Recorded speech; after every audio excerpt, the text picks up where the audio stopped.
আমরা যখনই কোনো যাত্রায় যাব বলে মনে করি তখনই আমরা প্রস্তুত থাকি আসন্ন বিপদের জন্য বা সংকটের জন্য।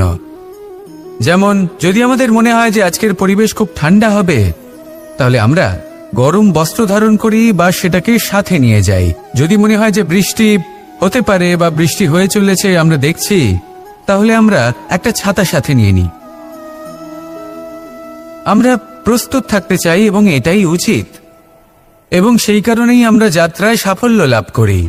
কিন্তু যদি আমরা কথা বলি জীবনযাত্রা নিয়ে, যা কিনা সব থেকে বেশি গুরুত্বপূর্ণ, তাহলে তার জন্য আমরা পূর্ণরূপে প্রস্তুত থাকি না।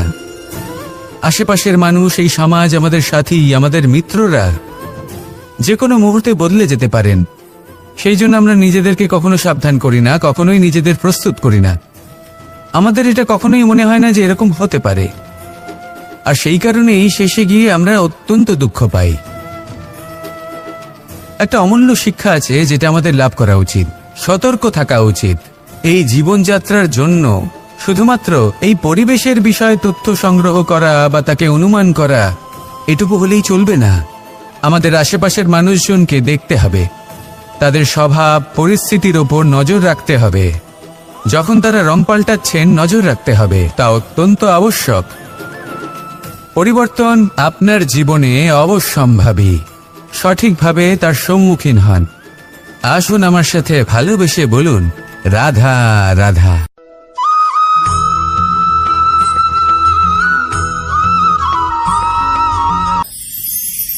ঈশ্বর আসলে কে?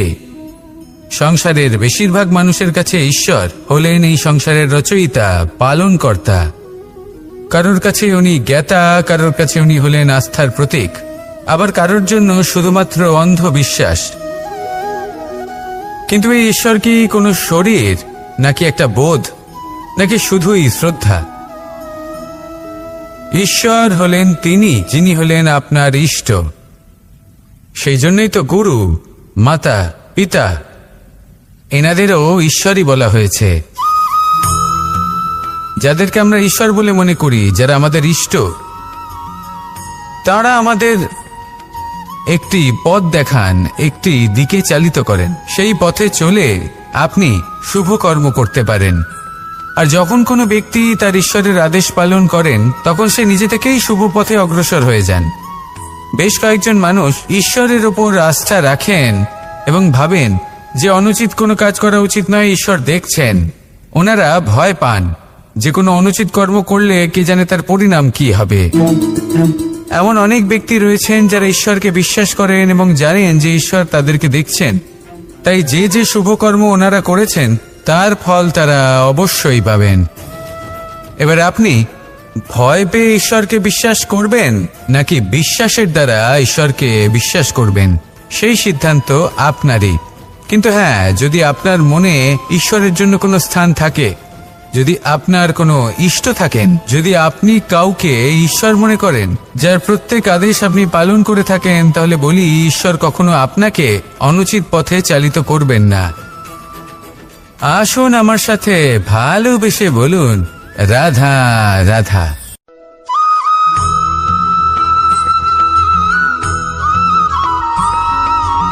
আমি রথে যাত্রা করি, তাতে বারবার পথে থামি আর দেখি যে আমি অনুচিত দিকে যাচ্ছি না তো, আমি উচিত পথেই যাচ্ছি তো। কারণটা কি? কারণ হলো যাতে আমি পথভ্রষ্ট না হয়ে যাই। জীবনযাত্রাতেও এটাই প্রয়োজন। জীবনযাত্রায় ভোগবিলাসের পথে হারিয়ে যাওয়া খুব সহজ। বারবার থেমে আপনাকে দেখতে হবে, নিজেকে কিছু প্রশ্ন করতে হবে। আমি কি আজ সেই কর্মই করছি যেটা আমি করতে চেয়েছিলাম? আমি কি আজ সেই জীবন যাপন করছি যেমন আমি যাপন করতে চেয়েছিলাম? যদি এই প্রশ্নগুলোর উত্তর হ্যাঁ হয়, তাহলে এগোতে থাকুন, নয়তো থেমে যান এবং বিচরণ করুন। মনে রাখবেন, এই সংসার অত্যন্ত জটিল, আর এতে হারিয়ে যাওয়া অত্যন্ত সরল। সেই জন্য নিজে থেকে বারবার থামা এবং জীবন চিন্তন করা অত্যন্ত আবশ্যক। তাহলে সেটাই করুন, আর আমার সাথে ভালোবেসে বলুন, রাধা রাধা।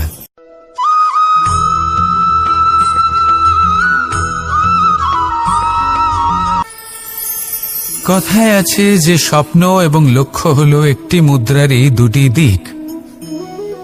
যতক্ষণ না স্বপ্ন দেখছেন ততক্ষণ বুঝবেন কি করে আপনার লক্ষ্য কি। স্বপ্ন দেখে যদি নিজের লক্ষ্য বুঝতে পারেন, সেটা পেতে চান, তবেই সেটা লাভ করতে পারবেন। কিন্তু স্বপ্ন এবং লক্ষ্য এই দুইয়ের মধ্যে একটা ভারসাম্য রয়েছে, যেটা বজায় রাখা প্রয়োজনীয়। একে আমরা বলে থাকি পরিশ্রম। দেখুন, যদি আপনি স্বপ্ন দেখতে চান তাহলে পরিশ্রম ত্যাগ করে নিদ্রা লাভ প্রয়োজন। কিন্তু যদি আপনি লক্ষ্য লাভ করতে চান তাহলে আপনাকে নিদ্রা ত্যাগ করে পরিশ্রম করতে হবে।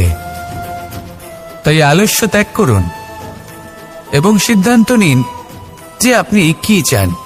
আপনার জীবনের এই তুলাদণ্ডে স্বপ্নের পাল্লা ভারী হওয়া প্রয়োজন নাকি লক্ষ্যের?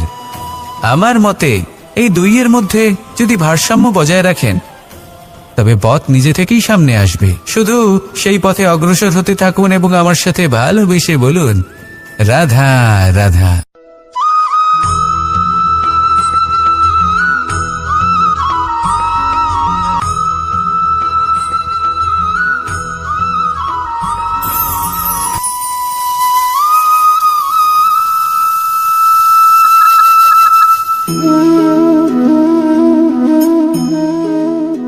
মোহনের বাঁশির এই সুর, এই সঙ্গীত কার না পছন্দ হয়? সবারই খুব ভালো লাগে। এবার এই সুর আসে কোথা থেকে? কেউ বলবেন কৃষ্ণের হৃদয় থেকে। সত্য কথা, এই সুর হৃদয় থেকে নির্গত হয় এবং প্রকট হয় এই বাঁশি থেকে। এই বাঁশিটাকে দেখুন, এই ছিদ্রগুলি দেখুন, প্রত্যেকটা সুর থেকে নিজস্ব একটা স্বর নির্গত হয়। এবার যে ব্যক্তি এই সমস্ত সুর এবং স্বর বুঝতে পারেন, এতে নিপুণ, তিনি এই বাঁশির দ্বারা যে সুর নির্গত করবেন তা তো মধুর অবশ্যই হবে। এবার জীবনের সাথেও কিছুটা এরকমই ঘটে।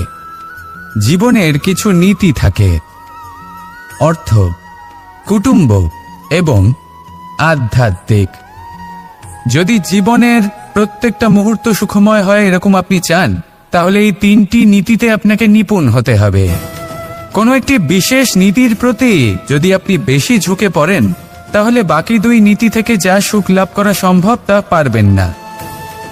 ধন অর্জন করতে হবে পরিবারের জন্য, পরিবারের সুখ মনের শান্তির জন্য, মনে শান্তির প্রয়োজন মনের শুদ্ধতার জন্য।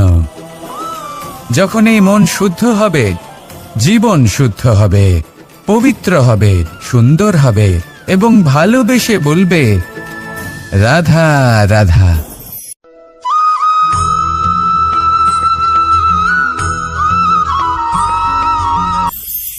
আপনারা সবাই একটা গাছের পাতাকে দেখুন। যতক্ষণ পর্যন্ত গাছের সাথে, মানে গাছের ডালের সাথে জুড়ে থাকে, সে সবুজ থাকে, বাতাসের সাথে সে নড়তে থাকে। যতক্ষণ পর্যন্ত ও সূর্য থেকে পাওয়া রশ্মির শক্তি গাছে পৌঁছে দেয় ততক্ষণ ও ডালের সাথে যুক্ত থাকে। কিন্তু যখন সেই পাতা শুকিয়ে যায় তখন তার কোনো গুরুত্ব থাকে না। সেই পাতা গাছের ডালে এবং বৃক্ষের কাছে বোঝা হয়ে থেকে যায়। এবং এমন এক সময় আসে যখন সেই ডালটি শুকনো সেই পাতাকে পরিত্যাগ করে। এটাই আমরা এই প্রকৃতিতে দেখি এবং এটাই হলো সত্য। আর এটাই আমাদের জীবনে খুব বড় একটা শিক্ষা। যদি আপনিও নিজের জীবনে নিজের আপনজনদের কাছে বোঝা স্বরূপ হয়ে দাঁড়ান, তাহলে তারা আপনাকে যতই ভালোবাসুক না কেন, ওনারা যদি নাও চান তাহলেও এমন এক দিন আসবে যখন আপনার আপনজন আপনাকে পরিত্যাগ করবে। সেই জন্য সবসময় আত্মনির্ভর হয়ে ওঠার চেষ্টা করুন। নিরন্তর পরিশ্রম করতে থাকুন, কারোর উপর বোঝা হয়ে থাকবেন না, বরং তার সাথে মিলে দায়িত্ব পালন করুন। এমনটা করবেন তাহলে আপনার সম্মানও বজায় থাকবে এবং সম্পর্কের মধ্যে আপনার মূল্যও বজায় থাকবে। আসুন আর আমার সাথে ভালোবেসে বলুন, রাধা রাধা।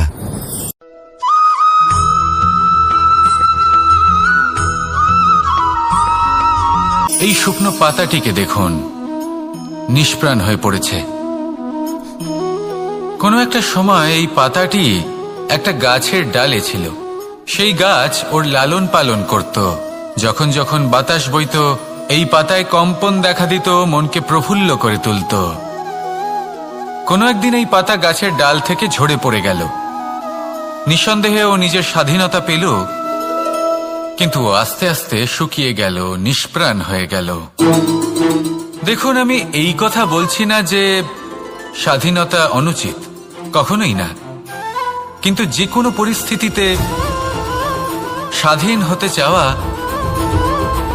এটা নিশ্চিতরূপে অনুচিত। আমরা যদি আমাদের জীবনে পরিবারের গুরুত্ব ভেবে দেখি, তাহলে এই পরিবারে যতই মতভেদ থাকুক না কেন, যতই মনোমালিন্য থাকুক না কেন, যতই বিবাদ থাকুক না কেন, এই সব মিটিয়ে নেওয়া অত্যন্ত প্রয়োজনীয়।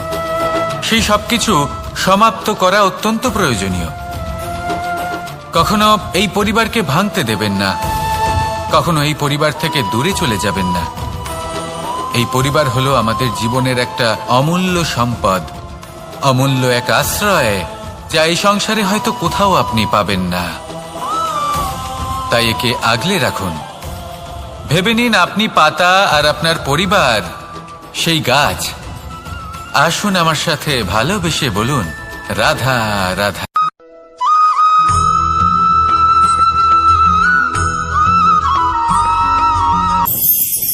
প্রেম 2.5 অক্ষর, মাত্র 2.5 অক্ষরের এই শব্দ প্রেম, এর মধ্যে ত্রিলোকের এবং সমগ্র ব্রহ্মাণ্ডের বীজ নিহিত আছে। এমন কি আছে যা এই প্রেম করতে পারে না? যেখানে শক্তি এবং বিদ্যা প্রয়োগ করে আপনি কিছুই করতে পারবেন না, সেটাও প্রেম দ্বারা অর্জন করা সম্ভব। প্রেম চাইলে পাথরেও ফুল ফোটাতে পারে। প্রেম চাইলে ন্যাড়া পাহাড়ের বুক চিরে নদীপথ তৈরি করতে পারে। চাইলে নিরক্ষর ব্যক্তিকে সংসারের শ্রেষ্ঠ জ্ঞানী করে তুলতে পারে। শুধুমাত্র এই প্রেমের জন্য সবার দুষ্টু কানাই ঘনশ্যাম হয়ে উঠেছিল। শুধুমাত্র এই প্রেমের টানেই ত্রিলোকের স্বামী দ্বারকাধীশ নির্ধন সুদামার পদসেবাও করেছিলেন। এই প্রেম হলো সংসারের সবথেকে বড় শক্তি। এই সংসারের আধার হলো প্রেম। এমন কিচ্ছু নেই যা এই প্রেমের পক্ষে সম্ভব নয়। যেখানে বিদ্যা এবং শক্তি সাহায্য করতে পারে না, সেখানে এই প্রেম আপনাকে জয়ী করে দিতে পারে।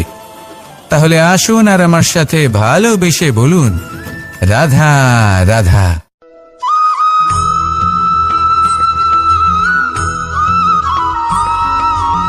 দীপাবলি আমাদের সবথেকে বড় উৎসব। শ্রীরাম রাবণকে পরাস্ত করে 14 বছরের বনবাস কাটিয়ে আবার অযোধ্যায় ফিরে এলেন অমাবস্যার রাত্রে। অযোধ্যায় সবাই খুব প্রসন্ন ছিলেন, খুবই উৎসাহিত ছিলেন। অযোধ্যায় সহস্র প্রদীপ প্রজ্বলিত করা হয়েছিল এই উৎসবে। একে আমরা দীপাবলি বলে থাকি। এবার এই বিষয়ে আমরা সকলে জানি। আপনি কি এটা জানেন যে শ্রীরাম বাস্তবে অমাবস্যার এক রাত আগেই অযোধ্যায় পৌঁছে গেছিলেন? সবার সামনে অমাবস্যার রাতে এসেছিলেন। এর কারণ কি? শ্রীরাম প্রমাণ করতে চেয়েছিলেন যে যে কোনো সময়, দিন হোক বা রাত, শুভ বা অশুভ হয় না। শুভ অশুভ কিছু থাকলে তা হলো মানুষের চিন্তা, তার ভাবনা, তার নির্বাচন আর তার কর্ম। নিজেই দেখে নিন। শ্রীরাম অর্থে দীপাবলি বলা যেতে পারে। তাহলে নিজের পরিবারের সাথে দীপাবলি পালন করুন। আপনাদের শুভেচ্ছা জানাই। আসুন আর আমার সাথে ভালোবেসে বলুন, রাধা রাধা।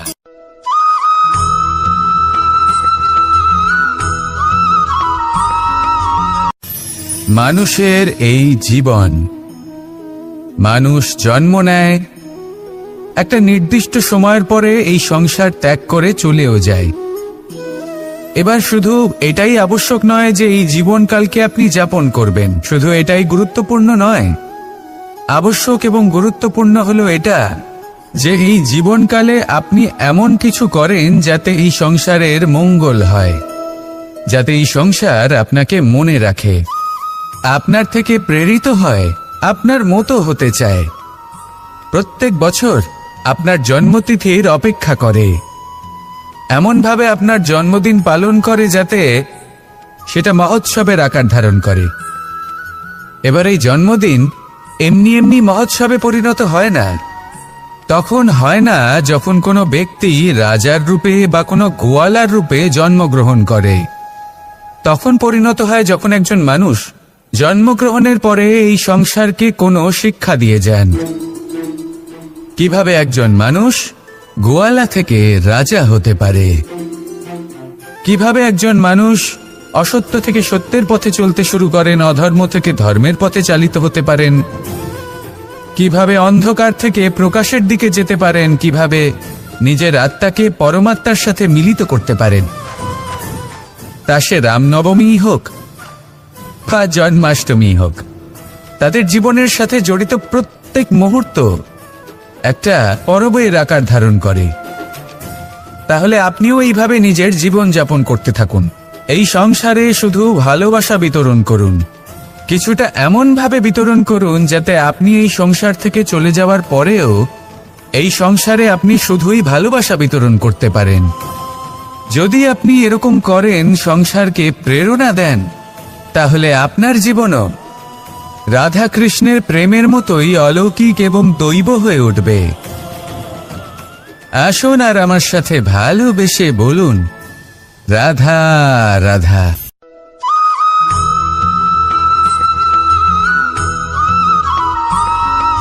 ভোজন। এই সংসারে যেই হোক না কেন, কোনো মানুষ হোক, কোনো প্রাণী হোক, কোনো কীট হোক বা কোনো বনস্পতি হোক, প্রত্যেকের জন্য ভোজন অতি আবশ্যক। কারণ ভোজন থেকেই শক্তি পাওয়া যায়, আর সেই শক্তি দিয়েই সংসারের, আমাদের জীবনের সমস্ত কার্য করা যায়।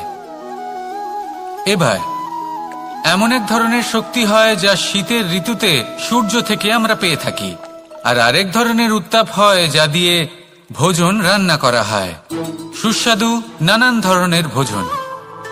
এবার অত্যন্ত গুরুত্বপূর্ণ হলো যে ব্যক্তি সেই ভোজন বানাচ্ছেন তার মানসিক পরিস্থিতি এবং সেই ব্যক্তি যিনি ভোজন গ্রহণ করছেন তার মানসিক অবস্থা। যখনই আপনি ভোজন বানাচ্ছেন তখন ভালোবাসার সাথে কাজটা করুন, ধন্যাত্মক ভাব নিয়ে, সৎ ভাবনার সাথে। কারণ আপনার এই মানসিক স্থিতি শক্তির আকারে সেই খাদ্যের সাথে মিলেমিশে যায়। আর যখনই আপনি ভোজন গ্রহণ করছেন তখন সদ্ভাবনার সাথে, প্রসন্নতার সাথে গ্রহণ করুন, ধন্যাত্মক ভাব নিয়ে। যদি আপনি প্রসন্নতার সাথে রান্না করেন, প্রসন্নতার সাথে খাদ্য গ্রহণ করেন, তাহলে আপনি প্রসন্নই থাকবেন, আর মন সুপ্রসন্ন হয়েই বলবে, রাধা রাধা।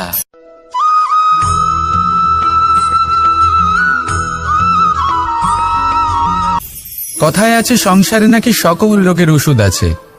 যদি আপনি নিজের শরীরকে ভালোবাসেন তাহলে ব্যায়াম করুন, যদি নিজের নিঃশ্বাস প্রশ্বাসকে ভালোবাসেন তাহলে প্রাণায়াম করুন, যদি আপনি নিজের আত্মাকে ভালোবাসেন তাহলে ধ্যান করুন। কিন্তু যদি আপনি নিজের জীবনকে, পরমাত্মাকে ভালোবাসেন তাহলে সকলকে ভালোবাসতে থাকুন। এই ভালোবাসা অত্যন্ত গুরুত্বপূর্ণ এবং আবশ্যক। ভালোবাসার থেকে ভালো না কোনো ওষুধ আছে, না আছে কোনো আসন। এর থেকে ভালো না কোনো ব্যায়াম আছে, আর না কোনো প্রাণায়াম। এই ভালোবাসা বড় বড় সমস্যারও সমাধান করতে পারে। ভালোবাসা বড় বড় বিপদকে আপনার থেকে দূর করতে পারে। এই ভালোবাসাই আপনাকে জীবনে বাঁচতে শেখায়, কারণ ভালোবাসাই হলো জীবনের আসল সত্য।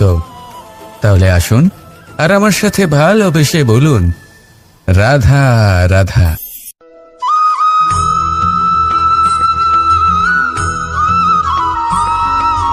আমি মনুষ্যরূপে জন্ম নিয়েছি এবং সমস্ত কর্ম এই রূপেই করেছি।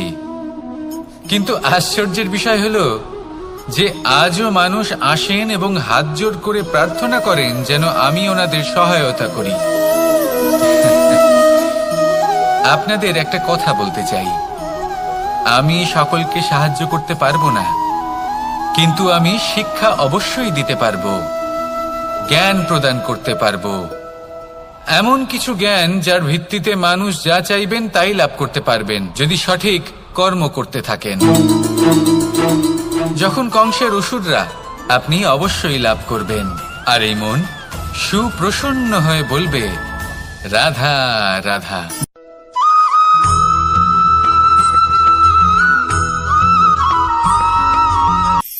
অর্থ, দ্বিতীয় পুরুষার্থ।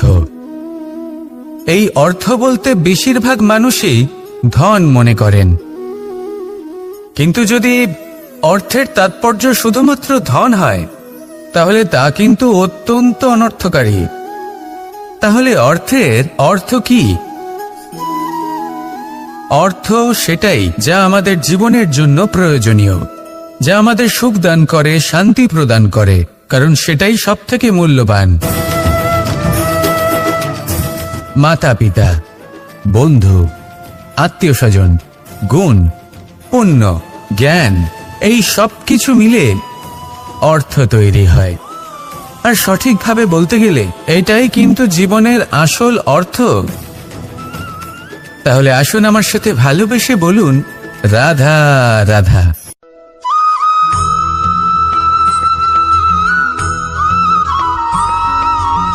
সুখ, দুঃখ এবং শক্তি, এই তিন হলো এই সংসারের ত্রিদেবের মতো। আমাদের জীবনে যা কিছু ঘটছে এই তিনটির ভিত্তির উপরেই হচ্ছে। আসলে এই সংসারের একটা নিয়ম আছে, যখনই আপনি কিছু লাভ করেন এই সংসার আপনার পরীক্ষা নেয়। এটা জানার জন্য আপনার পরীক্ষা নেয় যে আপনি যা কিছুই লাভ করেছেন আপনি কি আদৌ সেটার যোগ্য কিনা। ঠিক সেইভাবেই এই সুখ, দুঃখ এবং শক্তি আপনার পরীক্ষা নিয়ে থাকে। যখন সুখ আসে তখন সে আপনার পরীক্ষা নেয় যে আপনার মধ্যে অহংবোধ জাগ্রত হয়নি তো। যদি অহংবোধ চলে আসে তাহলে সুখ সেখানেই সঙ্গ ত্যাগ করে। দুঃখ আপনার ধৈর্যের পরীক্ষা নিতে থাকে, আর যদি আপনার মধ্যে ধৈর্য না থাকে তাহলে এটা আপনাকে আরো বেশি দুঃখের গভীর অন্ধকারে ঠেলে দেবে। সেখানে শক্তি পরীক্ষা নেয় আপনার বিনম্রতার। যদি আপনি বিনম্র না হন তাহলে হয় এই শক্তি আপনার সঙ্গ ত্যাগ করবে, নয় এই শক্তি বিনম্রতার অভাবে আপনার পতনের কারণ হতে পারে। এই সংসারে যে কোনো ব্যক্তি যিনি এই পরীক্ষায় উত্তীর্ণ হয়ে থাকেন এই জীবনে তিনি সাফল্য লাভ করেন। আসুন আমার সাথে ভালোবেসে বলুন, রাধা রাধা।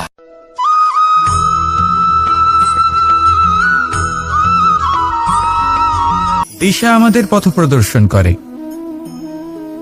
আর আমরা এই দিশার মধ্যেও পবিত্র অপবিত্র, শুভ অশুভ জিনিস খুঁজে পাই। কিন্তু প্রশ্ন হলো এটাই যে সত্যি কি এই দিশা পবিত্র বা অপবিত্র হয়, শুভ বা অশুভ হয়? সত্যি কথা বলতে দিশা শুধুই একটা দিক মাত্র, কিন্তু সেই দিকে যে ব্যক্তি থাকেন তার কর্ম হয় শুভ হয় নয় অশুভ হয়। যেমন ধরুন সূর্য, সূর্য যাকে ছাড়া আমাদের জীবন চলতে পারে না, উনি উদিত হন পূর্ব দিক থেকে, এবং এই কারণে সূর্য মহান নন বা পবিত্র নন যে উনি পূর্ব দিক থেকে উদিত হন। উনি এই কারণে মহান কারণ উনি আমাদের সকলকে প্রকাশ প্রদান করেন, এবং পূর্ব দিক এই কারণে মহান কারণ সেদিক থেকে সূর্যোদয় হয়। এবার সূর্যাস্ত হয়ে থাকে পশ্চিম দিক থেকে, আর তাই বেশিরভাগ মানুষ পশ্চিমকে অশুভ মনে করেন, অপবিত্র মনে করেন। সেখানেই যদি আমি উত্তর এবং দক্ষিণের কথা বলি তাহলেও সেই একই ব্যাপার। উত্তর দিকে যদি আমরা কখনো যাত্রা করতে চাই তাহলে আমরা নিঃসংকোচে কোনো ভাবনা চিন্তা ছাড়াই যাত্রা করতে পারি। সেখানেই দক্ষিণ দিকে যদি আমরা যাত্রা করতে চাই তাহলে আমরা শুভ মুহূর্ত খুঁজি। কারণটা কি? কারণ উত্তর দিকে হিমালয় পর্বত আছে, যেখানে আমরা জড়িবুটি খুঁজে পাই, যেখান থেকে পবিত্র নদী প্রবাহিত হয়। সেখানেই দক্ষিণ দিকে আছে বিশাল নোনা জলের সাগর। এমন একটা স্থানও আছে যেখানে লঙ্কাপতি রাবণ থাকতেন। আর হয়তো এই সকল কর্মের কারণেই আমাদের দৃষ্টিভঙ্গি এমন হয়ে গেছে। তাই আপনার কর্ম সবসময় যথাসম্ভব শ্রেষ্ঠ রাখুন, কারণ আপনার কর্ম শুধু আপনার জন্যই নয়। আপনি যেখানে আছেন, আপনার কুল, আপনার স্থান, আপনার দিশা, এই সব কিছুর ওপর তার প্রভাব পড়বে। তাই সব সময় শুভ কর্ম করুন এবং আমার সাথে ভালোবেসে বলুন, রাধা রাধা।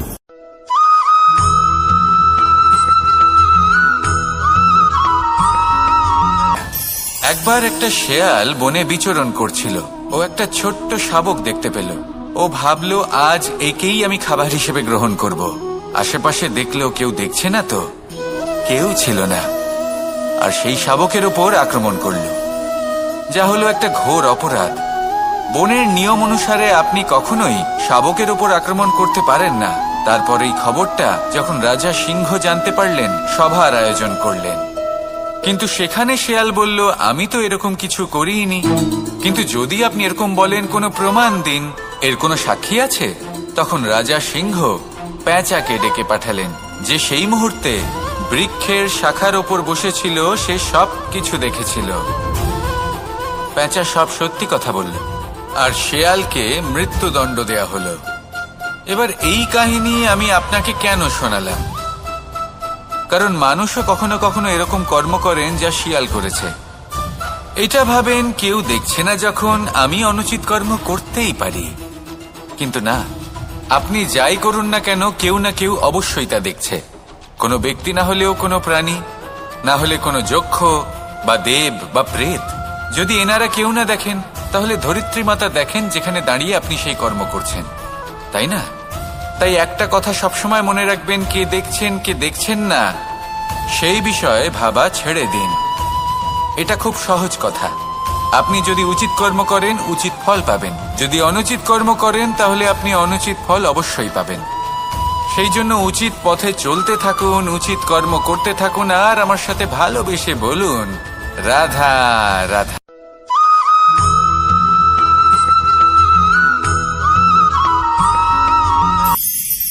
ঈশ্বর আসলে কে? সংসারের বেশিরভাগ মানুষের কাছে ঈশ্বর হলেন এই সংসারের রচয়িতা, পালনকর্তা। কারোর কাছে উনি জ্ঞাতা, কারোর কাছে উনি হলেন আস্থার প্রতীক, আবার কারোর জন্য শুধুমাত্র অন্ধবিশ্বাস। কিন্তু এই ঈশ্বর কি কোনো শরীর, নাকি একটা বোধ, নাকি শুধুই শ্রদ্ধা?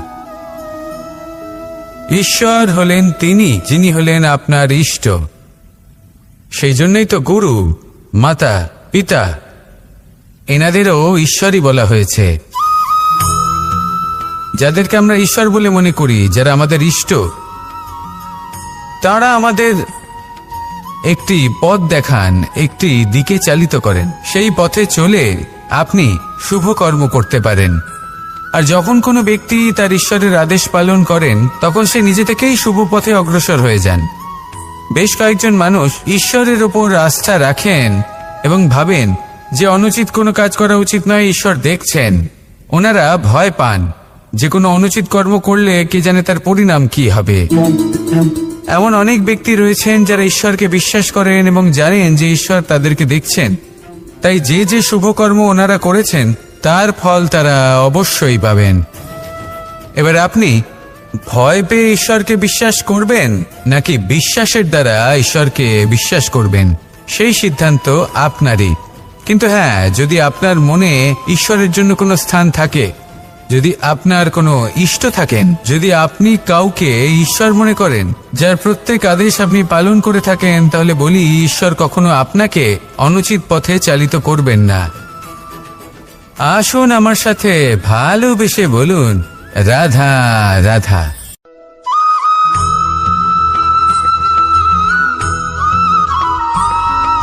মানুষ যখন এই সংসারে প্রবেশ করে, অর্থাৎ জন্মগ্রহণ করে, তখন নিশ্চিন্তে থাকে, আনন্দে থাকে। কিন্তু যেই মাত্র তার মধ্যে বোধশক্তি আসে, তখন সে চিন্তা করতে শুরু করে।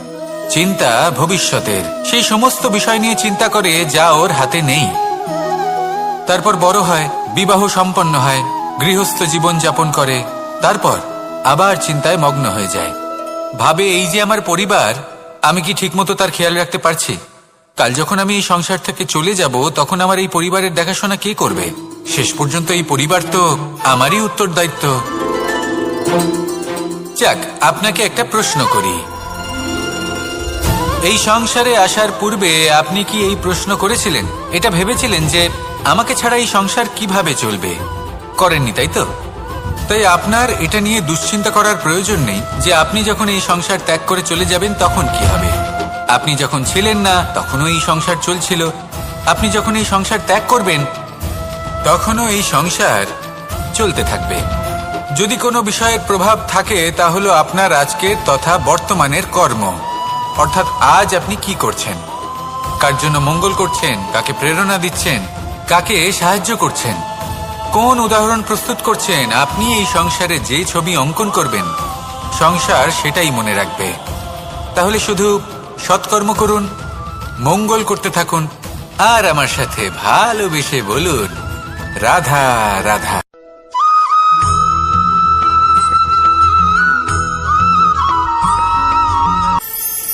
কথায় আছে যে স্বপ্ন এবং লক্ষ্য হলো একটি মুদ্রারই দুটি দিক। যতক্ষণ না স্বপ্ন দেখছেন ততক্ষণ বুঝবেন কি করে আপনার লক্ষ্য কি। স্বপ্ন দেখে যদি নিজের লক্ষ্য বুঝতে পারেন, সেটা পেতে চান, তবেই সেটা লাভ করতে পারবেন। কিন্তু স্বপ্ন এবং লক্ষ্য এই দুইয়ের মধ্যে একটা ভারসাম্য রয়েছে যেটা বজায় রাখা প্রয়োজনীয়। একে আমরা বলে থাকি পরিশ্রম। দেখুন, যদি আপনি স্বপ্ন দেখতে চান তাহলে পরিশ্রম ত্যাগ করে নিদ্রা লাভ প্রয়োজন। কিন্তু যদি আপনি লক্ষ্য লাভ করতে চান তাহলে আপনাকে নিদ্রা ত্যাগ করে পরিশ্রম করতে হবে। তাই আলস্য ত্যাগ করুন এবং সিদ্ধান্ত নিন যে আপনি কি চান। আপনার জীবনের এই তুলাদণ্ডে স্বপ্নের পাল্লা ভারী হওয়া প্রয়োজন নাকি লক্ষ্যের? আমার মতে এই দুইয়ের মধ্যে যদি ভারসাম্য বজায় রাখেন তবে পথ নিজে থেকেই সামনে আসবে। শুধু সেই পথে অগ্রসর হতে থাকুন এবং আমার সাথে ভালোবেসে বলুন রাধা রাধা।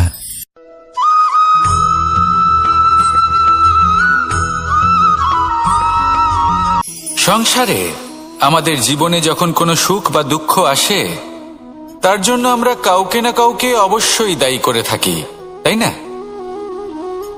এই ব্যক্তি আমাদের সাথে এরকম কাজ করেছেন তাই আমার সাথে এমন হলো। ওই ব্যক্তি যদি এমনটা না করতেন তাহলে আজ আমি ওই স্থানে পৌঁছতে পারতাম। সবই আপনার দৃষ্টিভঙ্গির ওপর নির্ভরশীল, আর যদি আপনার দৃষ্টিভঙ্গি এমন হয় তাহলে তা অনুচিত। সত্যি কথা বলতে এই সংসারে ভিন্ন ভিন্ন ধরনের মানুষ আছে। এটা আপনার ওপর নির্ভর করছে কিভাবে তাদের স্বাগত জানাবেন। একবার ভাবুন, আমি আমার দুটো হাত সামনে নিয়ে এলাম, দুটো মুঠো খুলে দিলাম। দুই প্রকারের মানুষ আসবেন, কিছু না কিছু দিয়ে যাবেন। এই মুঠো যদি আমি বন্ধ করে দিই তাহলে না কেউ আমাকে কিছু দিতে পারবে, না আমার কিছু যাবে আসবে। নিশ্চয়ই বুঝতে পারছেন এই দুই ধরনের ব্যক্তি কারা এবং তারা কি দিয়ে যান। আমি যদি নিজের মুঠো খুলে দিই তাহলে কিছু ভালো মানুষ আসবেন, আমাকে আনন্দ, সন্তুষ্টি, জ্ঞান প্রদান করে যাবেন, ভালো অভিজ্ঞতা দিয়ে যাবেন। কোনো খারাপ ব্যক্তি যদি আসেন তাহলে তিনিও খারাপ অভিজ্ঞতা দেবেন, যার থেকে আমি শিক্ষা লাভ করব। এই সব কিছু আমি লাভ করতে পারি। মুঠো যদি বন্ধ করে রাখি তাহলে আমি কিছুই পাবো না। দেখুন, এই সংসারে প্রত্যেকের জীবনে এইরকম। প্রত্যেকের জীবনে সবকিছুই আছে, ভালো খারাপ দুই মানুষই আছে, ভালো অভিজ্ঞতা আছে, খারাপ অভিজ্ঞতা আছে। নির্ভর করছে আপনার উপর যে আপনি কি করবেন, এনাদের স্বাগত কিভাবে জানাবেন, কার থেকে কি বুঝবেন, কি শিখতে পারবেন, আর কোন দৃষ্টিভঙ্গি নিয়ে অগ্রসর হবেন। এটাই নির্ধারণ করবে যে আপনার জীবন কেমন হবে। আসুন আমার সাথে ভালোবেসে বলুন রাধা রাধা।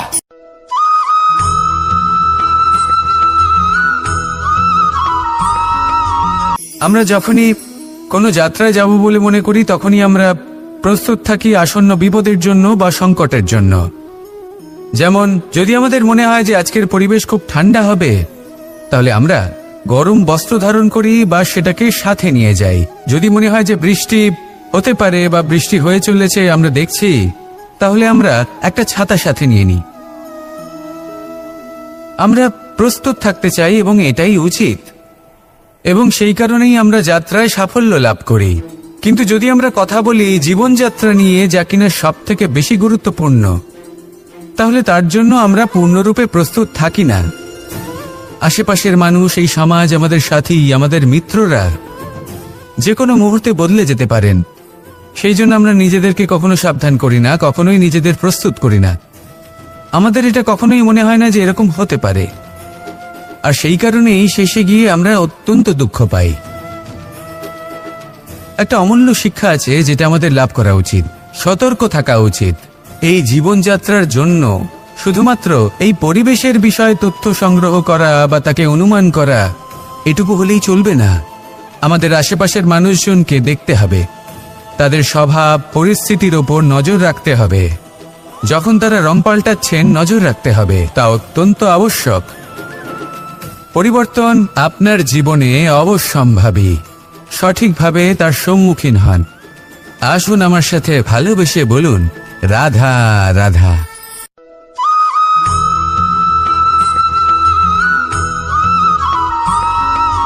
জীবনে যখন কোনো ব্যক্তি নিজের লক্ষ্য প্রাপ্তির জন্য নিরন্তর পরিশ্রম করতে থাকেন, চেষ্টা করতে থাকেন, তখন তিনি কষ্ট অনুভব করেন, কখনো শারীরিক কষ্ট, কখনো মানসিক কষ্ট।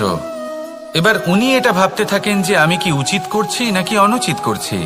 কারণ অন্যদিকে এমন একজন ব্যক্তিও আছেন যিনি একদমই পরিশ্রম চেষ্টা করছেন না। তিনি মদিরা পান করেন, বিলাসিতায় জীবন কাটান, অলস প্রকৃতির হয়ে ওঠেন, নিদ্রাতে বিলীন হয়ে থাকেন আর ভাবেন যে তিনি সুখ লাভ করছেন। কিন্তু এরকম কেন হয়?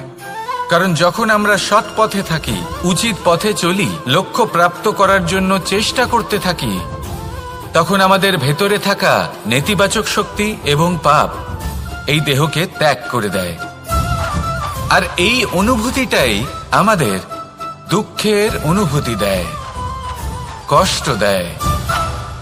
এবার সেখানে যদি আমরা কুপথে চলি, অনুচিত পথে চলতে থাকি, তাহলে আমাদের ভেতরে থাকা পুণ্য এবং ধনাত্মক শক্তি আমাদের দেহ ত্যাগ করে দেয়। আর এই অনুভূতির কারণেই আমরা সুখ অনুভব করি। কিন্তু কখনো ভাববেন যে এই সুখ বেশি সময় পর্যন্ত থাকে না। সেই জন্য সবসময় মনে রাখবেন, যদি আপনি জানেন যে এটাই আপনার লক্ষ্য, এটাই উচিত পথ, শুভ পথ, তাতে নিরন্তরভাবে এগিয়ে যেতে চেষ্টা করতে থাকুন। এই কষ্ট আপনাকে সুখের পরাকাষ্ঠায় কখন পৌঁছে দেবে তা আপনি জানতেই পারবেন না। আসুন আমার সাথে ভালোবেসে বলুন, রাধা রাধা।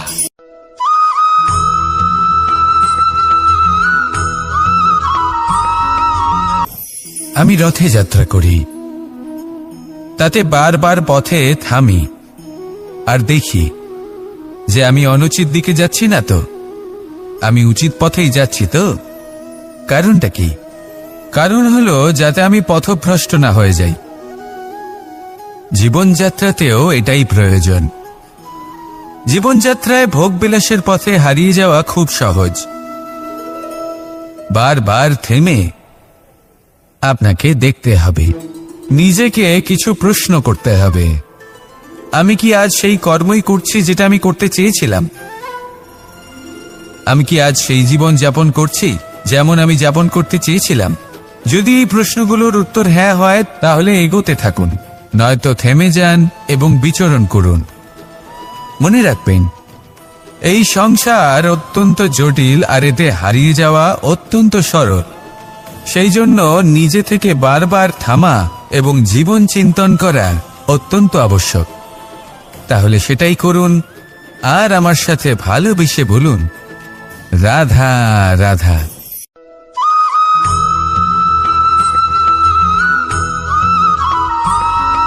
প্রত্যেক মানুষ নিজের জীবনে হীরক তথা হিরে এবং দর্পণ এই দুই দেখেছেন। এই দুই হলো সাদা এবং এরা দুজনেই আলোর প্রতিফলন ঘটায় এবং এরা দুজনেই উজ্জ্বল হয়ে ওঠে। আপনি হয়তো মনে মনে ভাবছেন যে এটা কি ধরনের তুলনা করছি। একটা হিরে তো রত্ন, তার মূল্য দর্পণের থেকে অনেক গুণ বেশি। কিন্তু হিরে থাকাতে দর্পণের মূল্য কিন্তু কোনো অংশে কমে যায় না, তাই না? মানুষ যখন হিরে নিজের হাতে নেয় তখন সবার আগে কি খোঁজে? দর্পণ, যাতে তার মধ্যে দিয়ে দেখে সে বুঝতে পারে যে সেই হিরে আদৌ তার শোভা বর্ধন করছে কিনা, তাকে ভালো দেখাচ্ছে কিনা। প্রসাধনের জন্য সেটা ব্যবহার করা ঠিক হবে কি না। অর্থাৎ হীরের উপস্থিতিতে দর্পণের গুরুত্ব কম হলো না, দর্পণের কারণে হীরের মূল্য বোঝা গেল। আমাদের জীবনেও ঠিক এরকমই ঘটে। আপনারা যদি সংসারে নিজের আশেপাশে দেখেন, এমন অনেক মানুষ দেখতে পাবেন যারা নিজেদের ক্ষেত্রে মহান স্থানে পৌঁছেছেন, নিপুণ এবং শ্রেষ্ঠ হয়েছেন। আর তাদের মধ্যে আপনার নিজের মনে হয় যেন আপনি হলেন দর্পণ। নিজেকে ছোট মনে করবেন না। আপনার মূল্য কম হচ্ছে না, আপনার নিজস্ব মূল্য আছে। আর যদি আপনার অস্তিত্ব না থাকে তাহলে ওনাদের অস্তিত্বের মূল্য সংসার বুঝতেই পারবে না। জীবনে সবসময় চেষ্টা করবেন যাতে আপনি আরো বেশি শ্রেষ্ঠ হয়ে উঠতে পারেন। আপনি নিজে যে স্থানে আছেন সেটাকে ছোট মনে করবেন না, তারও নিজস্ব একটা মূল্য আছে। যদি আপনি হীরে হয়ে থাকেন তাহলে অহংকার করবেন না, যদি আপনি দর্পণ হয়ে থাকেন তাহলে নিজেকে ছোট মনে করবেন না। আসুন আর আমার সাথে ভালোবেসে বলুন, রাধা রাধা।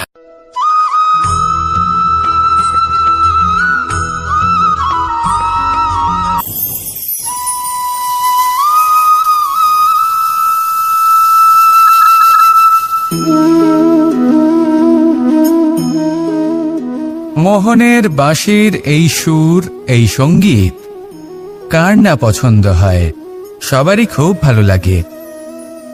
এবার এই সুর আসে কোথা থেকে? কেউ বলবেন কৃষ্ণের হৃদয় থেকে। সত্য কথা, এই সুর হৃদয় থেকে নির্গত হয় এবং প্রকট হয় এই বাঁশি থেকে। এই বাঁশিটাকে দেখুন, এই ছিদ্রগুলি দেখুন, প্রত্যেকটা সুর থেকে নিজস্ব একটা স্বর নির্গত হয়। এবার যে ব্যক্তি এই সমস্ত সুর এবং স্বর বুঝতে পারেন, এতে নিপুণ, তিনি এই বাঁশির দ্বারা যে সুর নির্গত করবেন তা তো মধুর অবশ্যই হবে। এবার জীবনের সাথেও কিছুটা এরকমই ঘটে। জীবনের কিছু নীতি থাকে, অর্থ, কুটুম্ব এবং আধ্যাত্মিক। যদি জীবনের প্রত্যেকটা মুহূর্ত সুখময় হয় এরকম আপনি চান, তাহলে এই তিনটি নীতিতে আপনাকে নিপুণ হতে হবে।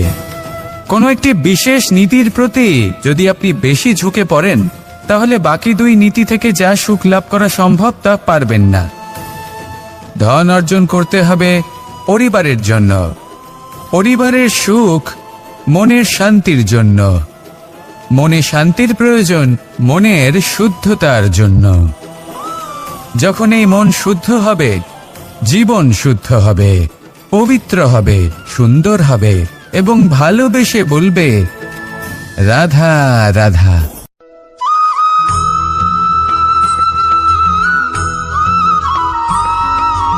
মানুষ জন্মগ্রহণ করে, তার সাথে ভয়েরও জন্ম হয়। ছোটবেলা থেকেই আমাদের মনে কোনো না কোনো প্রকারের ভয় থেকেই যায়।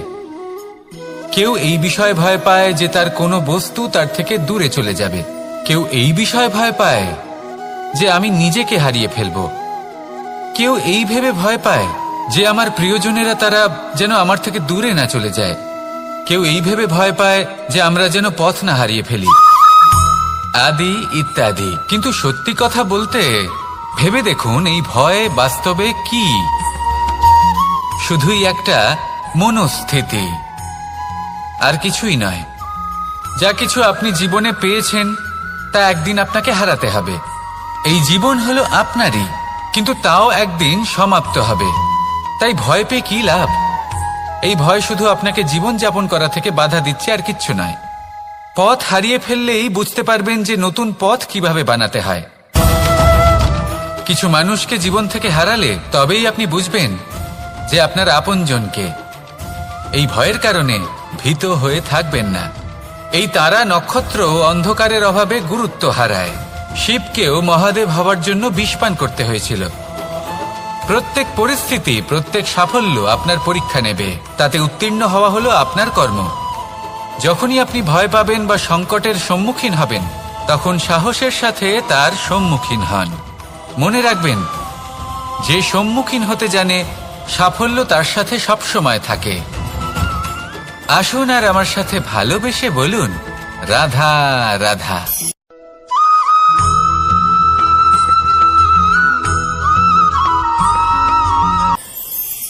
দেখুন, এটা তো সবাই করে থাকেন।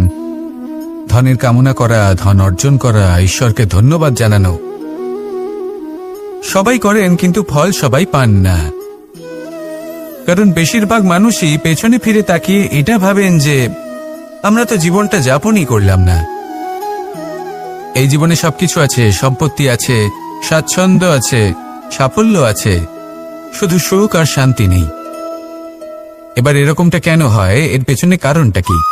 কারণ হলো এটাই যে জীবনে বাঁচার যে বিধি আপনি নির্বাচন করেছেন তা কিছুটা অনুচিত। জীবনে কিভাবে বাঁচা উচিত, জীবনযাপন কিছুটা রীতি মেনে করা উচিত। অর্থাৎ সবাইকে ভালোবাসুন, কারোর সাথে ছলনা করবেন না, সম্পর্ক গড়ে তুলুন, তা পালন করুন। যদি ধন অর্জন করতে চান তাহলে নীতি মেনে করুন, ভেবেচিন্তে পরিকল্পনা করে। আবার বলবো, কারোর সাথে কোনো ছলনা নয়, কোনো অনুচিত কর্ম করবেন না ধন অর্জন করার জন্য। আর যদি ঈশ্বরকে ধন্যবাদ জানাতে চান তাহলে প্রীতি দ্বারা করুন। আর যে ব্যক্তি রীতি, নীতি আর প্রীতি এই তিনটি ভাব বুঝে উঠতে পারে এবং তা আত্মসাৎ করে নিতে পারে, তার অতীত, ভবিষ্যৎ এবং বর্তমানকাল সবকিছু সংযত হয়। আপনি কিভাবে জীবনযাপন করতে চান, কিভাবে ধন অর্জন করতে চান, ঈশ্বরকে ধন্যবাদ জানাতে চান, নির্বাচন আপনার। আসুন আমার সাথে ভালোবেসে বলুন, রাধা রাধা।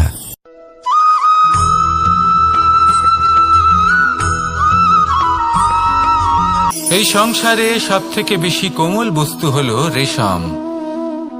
এই রেশম এতটাই কোমল হয় যে এর পুরো একটা থান শুধুমাত্র একটা হাতে ধরা সম্ভব। কখনো ভেবে দেখেছেন এই রেশম কিভাবে হয়? একটি কীট তার লালার দ্বারা উৎপন্ন হয়।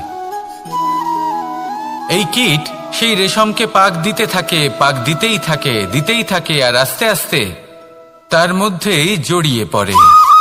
শেষে ওর এই সুন্দর অমূল্য সৃষ্টি রেশমের এই সুতো তার নির্মাণ কার্য পূর্ণ হয়, কিন্তু তাতেই ও নিজে বন্দী হয়ে যায়।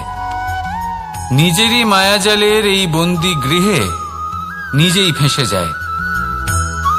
এবার এই সুতোকে ব্যবহারযোগ্য করে তোলার জন্য এই কীটগুলিকে এই কবচের সাথেই ফুটন্ত জলে ফেলে দেওয়া হয়। এই সংসারে যদি আমাদের স্বপ্ন এই সংসারের দুঃখ হরণ করার জন্য, এই সংসারে সুখ বিতরণ করার জন্য হয়, তবেই আমাদের প্রগতি সম্ভব। যদি আমাদের এই স্বপ্ন শুধুই আমাদের এবং আমাদের স্বার্থ সিদ্ধির জন্য হয়, তাহলে এই স্বপ্ন আমাদের অন্ধ করে দেবে, আমাদের অন্ধকারের পথে নিয়ে যাবে, আর আমরাও সেই কীটের মতো হয়ে যাব। নিজেদেরই মায়াজালে আমরা নিজেই ফেঁসে যাব, আর শেষে আমরা যদি কিছু লাভ করি তা হবে একাকিত্ব, অন্ধকারময় মৃত্যু। তাই স্বপ্ন অবশ্যই দেখুন, কিন্তু এমনভাবে স্বপ্ন দেখবেন না যে তার এই বন্দিগৃহে আপনি নিজেই ফেঁসে গেলেন। স্বপ্ন দেখুন পরোপকারের, পরমার্থের, সবাইকে উদ্ধারের, অন্ধকারের নয়। তবেই কল্যাণ হবে, আর তবেই এই হৃদয় প্রসন্ন হয়ে বলবে, রাধা রাধা।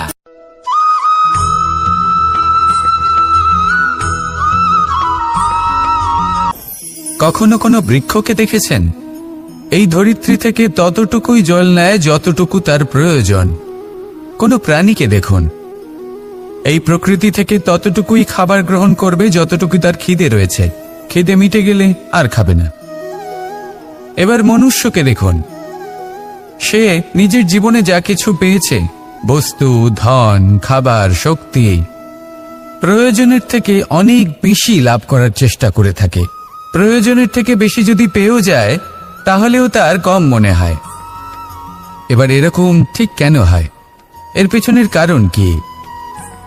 কারণ হলো লোভ। লোভের আগুন কিছু এমন হয়, যদি মানুষের মনে একবার প্রজ্বলিত হয় তাহলে শুধু বাড়তেই থাকে। ততক্ষণ বাড়বে যতক্ষণ না আপনি নিজে তাকে বাধা দিচ্ছেন। তবে এই লোভের আগুন নিয়ন্ত্রণ করা সম্ভব। পরিমিতিবোধ, পরিমিতিবোধের চিন্তা। আপনাকে শুধু নিজেকে একটা সরল প্রশ্ন করতে হবে। যখনই মনের মধ্যে কোনো বস্তুর প্রতি, শক্তির প্রতি, ধনের প্রতি ভোজনের প্রতি লোভ বেড়ে যায়, নিজেকে প্রশ্ন করুন, এটা কি আমার কাছে ততটাই প্রয়োজনীয় যতটা একটা বৃক্ষের কাছে জল, যতটা একটা প্রাণীর কাছে ভোজন? এটা কি ততটাই প্রয়োজনীয়? যদি উত্তর না হয়, তাহলে নিজেকে সেখানেই বাধা দিন, সেই ভাবনা সেখানেই ত্যাগ করুন, কারণ সেটাই হলো লোভ। ঠিক এইভাবেই প্রয়োজনীয়তার চিন্তা করে আস্তে আস্তে এই মন নির্লোভ হয়ে উঠবে, আর এই মন প্রসন্ন হয়ে বলবে, রাধা রাধা।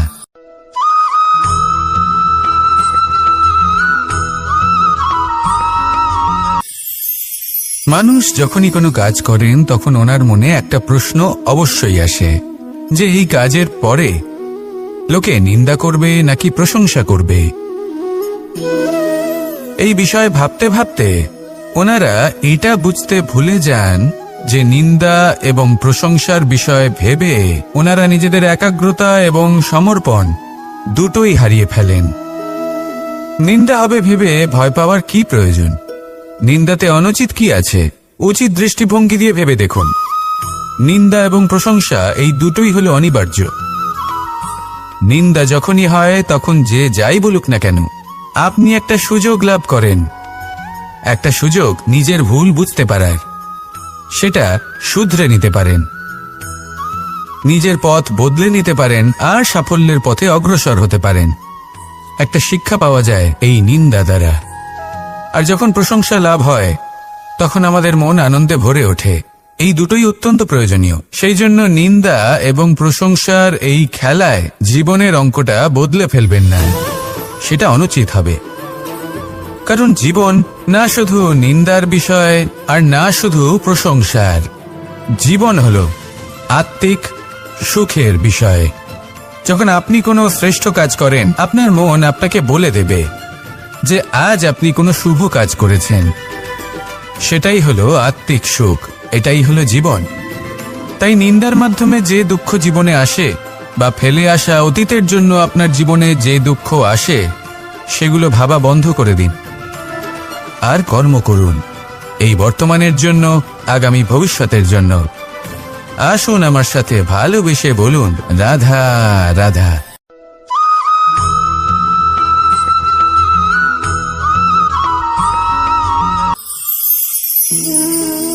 এ হলো গোলাপ ফুল। একে আমরা সকলেই চিনি। সমগ্র সংসার ভালোবাসে এই পুষ্পকে। এই ফুল দেখতেও সুন্দর। সবথেকে বেশি গুরুত্বপূর্ণ কথা হলো এর সুগন্ধ, যা দূর দূরান্ত থেকে ব্যক্তিদেরকে আকৃষ্ট করে। এই সুন্দর পুষ্প একটু মন দিয়ে দেখলেই দেখা যায় এর নিচে কাঁটা রয়েছে। এই সংসার বলে, এ প্রকৃতির কেমন রচনা, এত কোমল পুষ্প, এটা কি তীক্ষ্ণ কাঁটা সহ প্রস্ফুটিত হয়? এটাই হলো জীবনের সত্য। আমাদের অন্তরের সদ্গুণ, সেগুলিও এই ফুলের মতোই সুন্দর। সংসার এর সৌন্দর্য দেখতে পায়, এর সুগন্ধ চতুর্দিকে ছড়িয়ে পড়ে। কিন্তু এই সদ্গুণ জাগ্রত করে তোলার জন্য কঠোর পরিশ্রম করতে হয়, প্রতিনিয়ত চেষ্টা করে যেতে হয়। তাই জন্য যদি আপনি জানেন আপনার পথ উচিত কিন্তু তা কাঁটায় পরিপূর্ণ, তাহলে থামবেন না, চলতে থাকুন। একবার যদি অন্তরের সদ্গুণ জাগ্রত হয়, তাহলে এই সংসার এই সৌন্দর্য দেখবে আর সুগন্ধে আকর্ষিত হয়ে আপনার কাছে আসবে। এই মন, এই জীবন প্রসন্ন হয়ে বলবে, রাধা রাধা।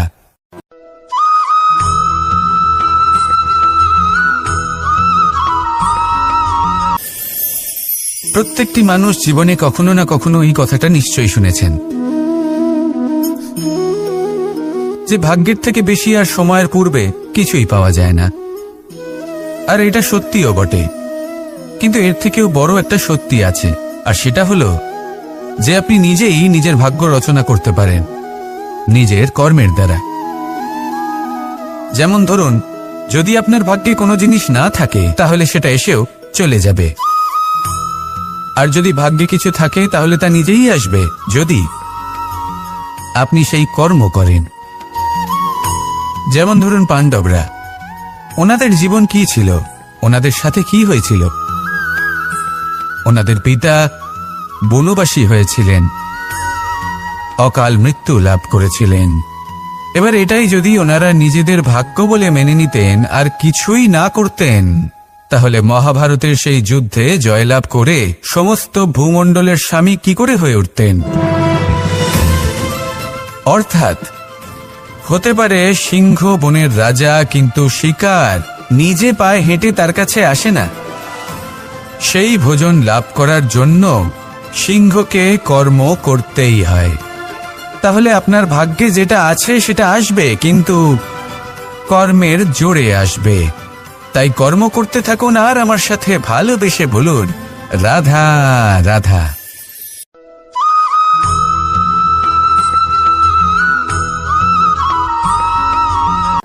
জীবন হলো আত্মিক সুখের বিষয়। যখন আপনি কোনো শ্রেষ্ঠ কাজ করেন, আপনার মন আপনাকে বলে দেবে যে আজ আপনি কোনো শুভ কাজ করেছেন। সেটাই হলো আত্মিক সুখ, এটাই হলো জীবন। তাই নিন্দার মাধ্যমে যে দুঃখ জীবনে আসে, বা ফেলে আসা অতীতের জন্য আপনার জীবনে যে দুঃখ আসে, সেগুলো ভাবা বন্ধ করে দিন আর কর্ম করুন, এই বর্তমানের জন্য, আগামী ভবিষ্যতের জন্য। আজ আপনাকে আমি একটা কাহিনী শোনাবো। রাধার সখী ললিতা একদিন প্রসাধন করছিল।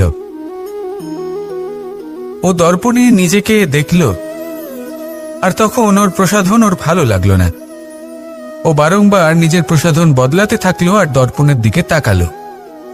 কখনো ফুল বদলালো, কখনো বস্ত্র বদলালো, কখনো আভূষণ বদলালো, কিন্তু কিছুতেই নিজের প্রসাধন ওর ভালো লাগলো না। ওর মনে হতে লাগলো যেন ওর রূপ ওকে ত্যাগ করেছে। ও এই কথা রাধাকে বলল। রাধা ওই দর্পণের দিকে তাকালো, একটা বস্ত্র নিল আর সেই দর্পণকে স্বচ্ছ করে তুলল। তারপর ললিতা ওই দর্পণের দিকে তাকালো আর ও নিজের উদ্ভাসিত রূপ দেখতে পেল, নিজের সৌন্দর্য দেখতে পেল।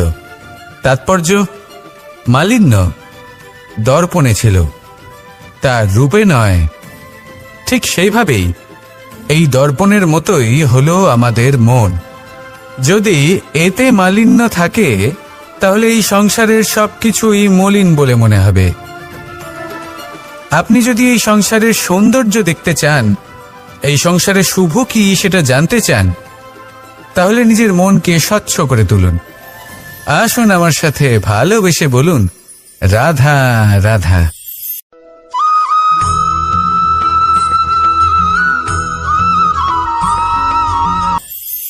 আপনি কখনো কখনো নিশ্চয়ই কোনো ব্যক্তিকে এটা বলতে শুনেছেন, বা আপনি নিজে বলেছেন বা ভেবে দেখেছেন যে আমি আমার নিজের জীবনে যেটা করতে চেয়েছিলাম সেটা করতে পারলাম না, যে লক্ষ্য অর্জন করতে চেয়েছিলাম সেটা অত্যন্ত কঠিন ছিল, আমি এগোতে পারলাম না, আদি ইত্যাদি।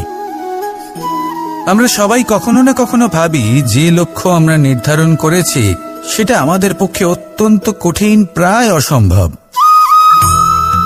আমাকে বলুন, যে প্রত্যেকটা বস্তু বা সাফল্য যা কিছু আপনি কামনা করেছেন, কোনোটাই কি সরল ছিল?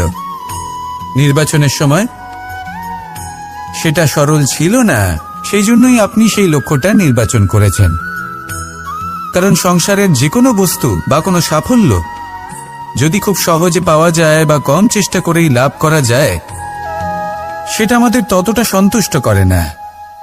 সেই জন্য আমরা জেনে বুঝেই কঠিন লক্ষ্য নির্বাচন করি, কারণ সেই লক্ষ্য আমাদের প্রতিস্পর্ধা এবং সংঘর্ষের সম্মুখীন করে, যা সম্মুখীন হয় অগ্রসর হওয়ার পরে আমরা আরো বেশি শ্রেষ্ঠ হয়ে উঠি।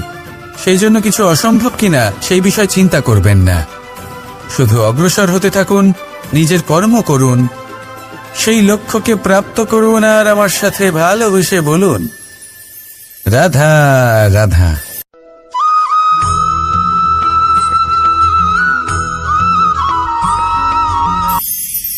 ঈশ্বর আসলে কে?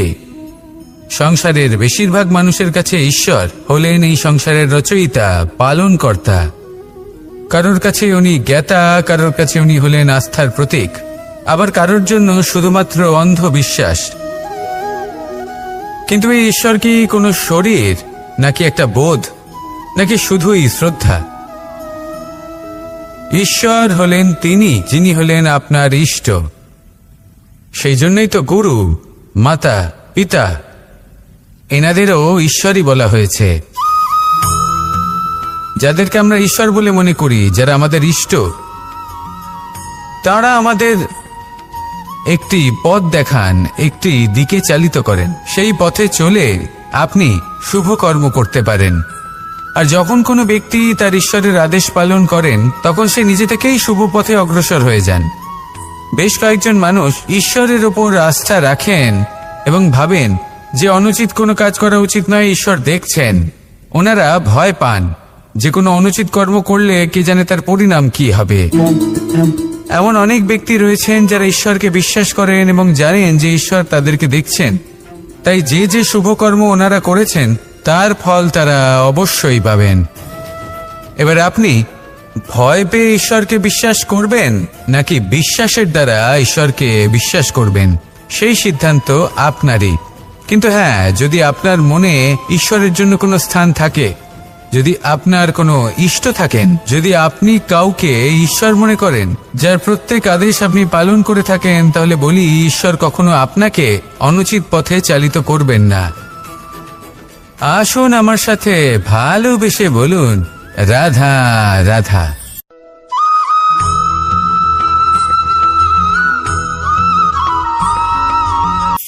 এটা কোনো এক সময়ের ঘটনা। মাটির নিচে ছিল জল, আর মাটির ওপর ছিল একটা বৃক্ষ, আর সেই বৃক্ষে ছিল একটা পাতা যা আকাশকে স্পর্শ করত।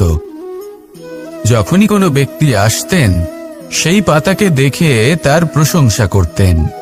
তাই বলে, আকাশে সোনার মেঘ কত ছবি আঁকে, আপনার নাম কবু লিখে নাহি রাখে। অর্থাৎ প্রতিনিধি ওই বৃক্ষের পাতাকেই মনে করা হতো, সব প্রশংসা ওই পাতাকেই করা হতো। যেখানে চোখের আড়ালে থাকা সেই জল মাটির নিচে থেকে নিঃস্বার্থভাবে নিজের কাজ করে যেত, সেই বৃক্ষকে শক্তি প্রদান করত। কয়েকদিন পরে সেই পাতার অহংকার হতে শুরু করল। সে ভাবতে শুরু করলো যে আমিই হলাম এই জলের অস্তিত্ব, আমি আছি, সেই কারণেই এই জলের কথা স্মরণ করা হয়।